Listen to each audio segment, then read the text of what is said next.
www.islamicwaves.com. خط کیا ہوتا؟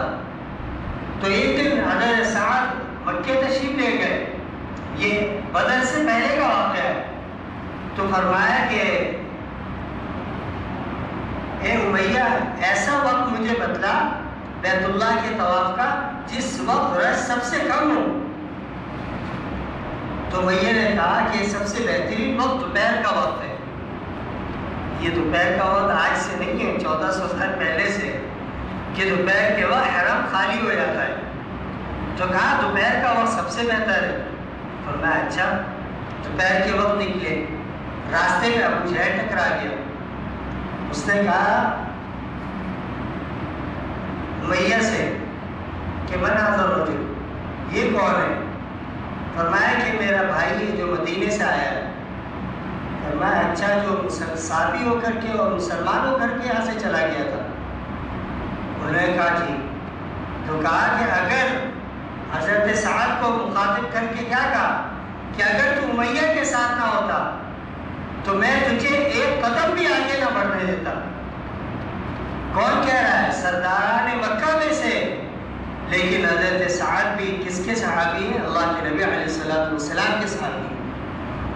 فرمایا کہ اے ابو جہل، اگر یہ حرم مکہ نہ ہوتا اور میں سعد کا مہمان نہ ہوتا تو اسی وقت میں تیرا سر تن سے جدا کر دیتا، اور تیرا جو سفر ہے، تمہاری تجارت جو مدینے کے راستے ہوتی ہے وہ راستہ بھی میں بند کر دیتا، پھر تمہیں پتہ چلتا. تو حضرت امیہ جو تھا اس نے کہا کہ اے سعد یہ کیا کر رہے ہو؟ یہ ہمارے سردار میں سے.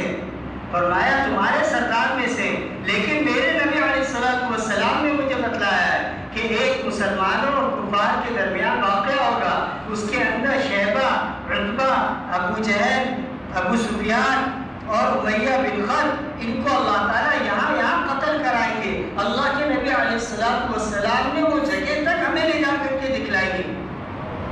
اب تو ابو جہل کی تو جو ہوا نکلنی تھی وہ تو نکل ہی گئی. آج ہمارے یہاں کہتے ہیں کہ دنیا کے 42 ممالک ہیں، ہم ان کی مخالفت کس طرح مول لے لیں؟ تو سب سے پہلی بات یہ کہ ہم نے کلمہ کس کا پڑھا ہے؟ بولو بھائی، کس نبی کا کلمہ پڑھا ہے؟ جب وہ نبی نہیں گھبرایا، اس کے سامنے پوری دنیا کا کفر سامنے آ گیا، لیکن اللہ کے نبی علیہ السلام 313 ہونے کے باوجود ایک قدم پیچھے نہیں ہٹایا. آج لوگ تجزیہ کرتے ہیں کہ مولانا لوگوں کی کیا پتا یار، 42 ممالک اگر ہمارا بائیکاٹ کرتے تو ہمیں کہاں سے ملے گا کھانے کے لیے؟ کیا ہماری معیشت اتنی مضبوط ہے؟ ابے جب تو ماں کی پیٹ میں تھا تو یہ 42 ممالک کھلا رہے تھے تجھے؟ بولو بھائی، ماں کے پیٹ میں جب تو تھا تو تجھے 42 ممالک کھلا رہے تھے. اس وقت کون کھلا رہا تھا؟ جو رب اس وقت کھلا رہا تھا وہ رب اب بھی کھلا سکتا ہے. آج ذلیل کر کے کفار ہمیں دے رہے کہ جی یہ یو ایس ایڈ کے نام سے کہ پاکستان کے لوگوں کے لیے امریکہ کی امداد ہے. یہ کس چیز کی؟ آج ہم نے اپنے عقل کو تابع کس کے کر دیا؟ اہل یورپ کے. آج اہل یورپ کے تابع کرنے کا نتیجہ کیا نکلا کہ آج ہمیں امداد مانگ کر کے کھانی پڑ رہی ہے. آج ہم یہ سوچ رہے ہیں کہ اگر امداد نہ کھلی تو ہمارے ساتھ کیا معاملہ ہوگا. طالبان کے ساتھ کیا ہوا؟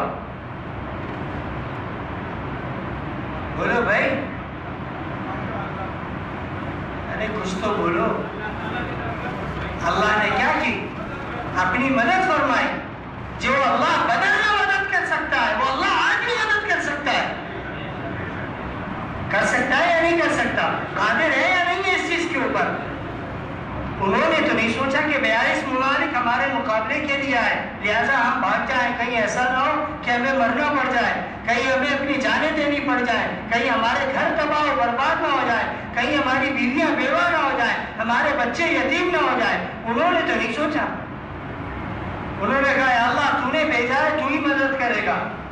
ہم تو میدان کے اندر موجود ہیں اور آج دنیا دیکھ رہی ہے کہ وہی دنیا کے 42 ممالک وہ منتیں کر رہے ہیں کہ ہم سے مذاکرات کر لو، لیکن وہ مذاکرات پر تیار نہیں ہے. وہ ناک رگڑنے کے لیے تیار ہے کہ ہم ناک رگڑتے ہیں، ہمارے ساتھ مذاکرات کر لو، ہمیں راستہ دے دو کہ ہم عزت کے ساتھ نکل جائیں. انہوں نے کہا عزت رب العزت کے ہاتھ میں، تم ذلیل ہو کر کے ہی نکلو گے.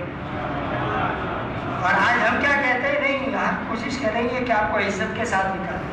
استغفر اللہ العظیم. آج ہم کس کا ساتھ دے رہے ہیں؟ وَمَن يَتَوَلَّهُم مِّنكُمْ فَإِنَّهُ مِنْهُمْ.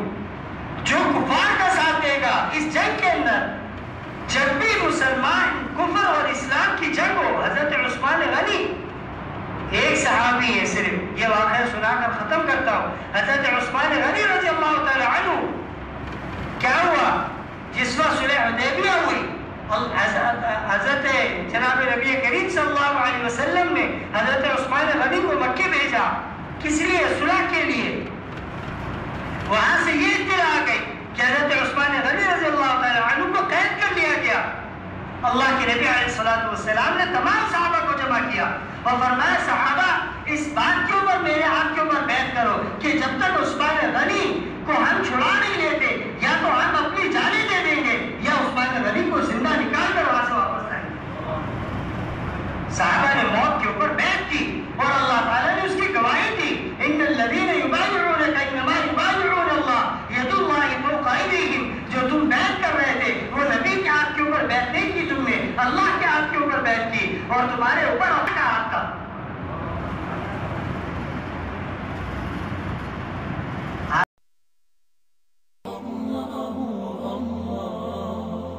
www.islamicwaves.com